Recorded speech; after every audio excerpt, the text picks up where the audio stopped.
Hi friends, welcome back to my channel political colours. ఆంధ్రప్రదేశ్లో మాజీ CM YS Jaganmohan Reddy తన MLA పదవికి రాజీనామా చేసి పార్లమెంట్కి మళ్ళీ కంటెస్ట్ చేయబోతున్నాడనే ఒక వార్త చక్కర్లు కొడుతుంది. ఏ విధంగా పార్లమెంట్కి పోటీ చేయబోతున్నాడు అని అంటే గనక వైఎస్ అవినాష్ రెడ్డిని రాజీనామా చేయించి తను కడప పార్లమెంట్కి పోటీ చేద్దామని అనుకుంటున్నాడు.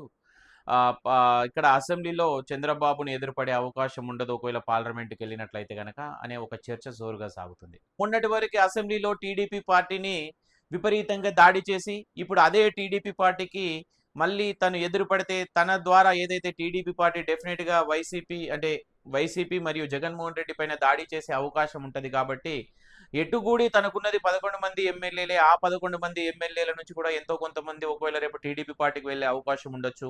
అప్పుడు వెళ్ళినప్పుడు తన దగ్గర ఉండే అరకొర మంది ఎమ్మెల్యేలతోటి టీడీపీని అటు ఎన్డీఏ కూటమిని అసెంబ్లీలో ఎదుర్కోవాలంటే నిజంగా ఓ రకమైన కత్తి మీద సాము లాంటిదే.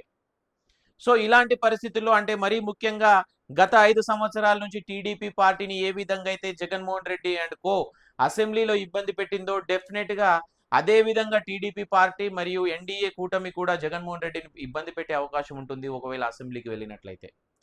అందుగురించే జగన్మోహన్ రెడ్డి కూడా అసెంబ్లీకి వెళ్ళడానికి కాస్తంత సంకోచిస్తున్నట్టుగా కనబడతా ఉంది. ఎందుకు టీడీపీ చేతిలో అవమానపడాలి? ఆ అవమానాన్ని తప్పించుకుంటే పార్లమెంటుకు వెళ్ళినట్లయితే కాస్తంత హుందాగా ఉంటుంది.